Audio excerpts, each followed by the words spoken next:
So in this homework assignment, we're going to be looking at section 1.7, which is about the properties of real numbers. I strongly encourage you guys to look at your textbook, pages 91 through 96.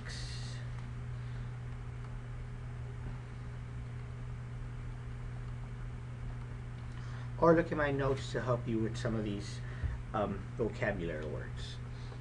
The first one we're looking at asks us to find the additive inverse. Well, the additive inverse is just the opposite. So the additive inverse you see here is -3, because the opposite of 3 is -3.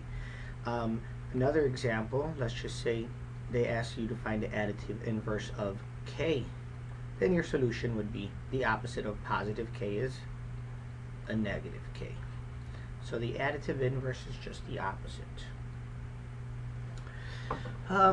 This next one here, they want you to find out if it's an identity, commutative, distributive, inverse, or associative.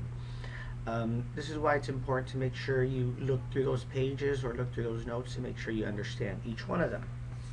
So the reason this is the commutative property is because the commutative property tells you that A plus B is equivalent to B plus A.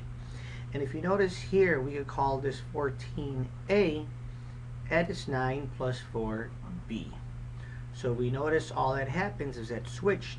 This -14 was first, now it's second. This B, our B, which is 9 plus 14, was second, and now it's first. That's why it is the commutative property. Once again, very important to make sure you understand the difference between all of these here, because you can see any one of these examples on your quiz or test. Another one, we need to identify what property it is. Well, this one, it is the identity property.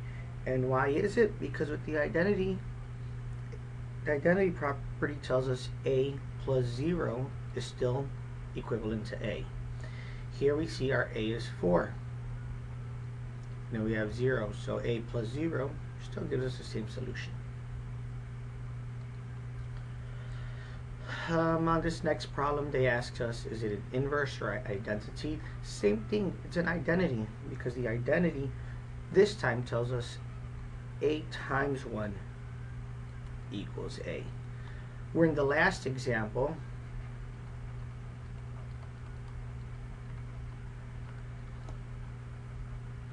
We use the addition property, but we still got A.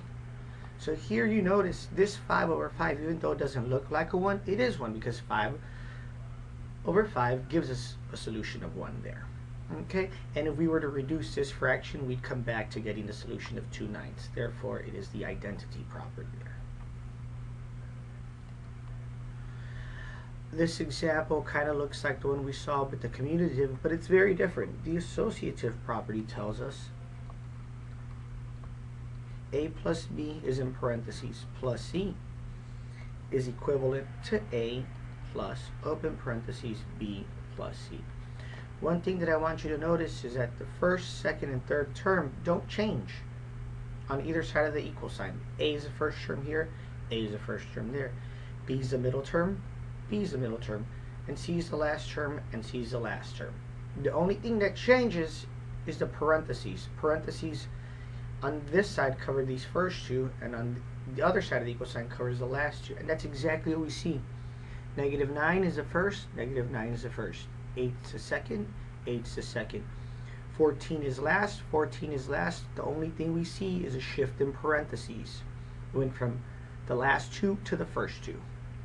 Hence, that's why it is associative. Here, they want us to figure out which property we're using. Well, here's the distributive. You see what happens is this 5 gets distributed to that x. 5 gets distributed to that y. That's why we get 5x plus 5y. Some of the stuff we look back in 300, okay? And this, they just actually want us to apply the distributive property. They tell us use the distributive property to rewrite this. So once again, we do 4 times z, which is 4z. 4 times positive 6, which is a positive 24. And you can see that's our solution right there.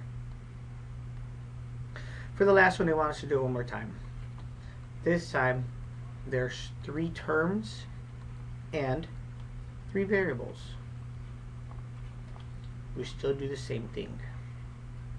It's important to make sure you remember your signs. 6 times positive 7, positive 42a.